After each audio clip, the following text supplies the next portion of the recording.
Gilusad kaganang buntag ang Talisay City Scholarship Grant alang sa mga public senior high school graduates. Alang kini sa kabos apan deserving nga mga tinun-an, ilabi na sa mga utukan o nag-excel sa ilang mga klase.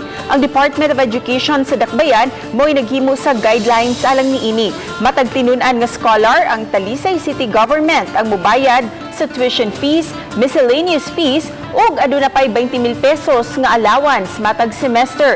Ang Talisay City Government mitagan na og 5 milyones ka pesos nga pundo ug dungangan kini og laing 5 milyones pesos sa mosunod nga tuig. City government that will not use this program,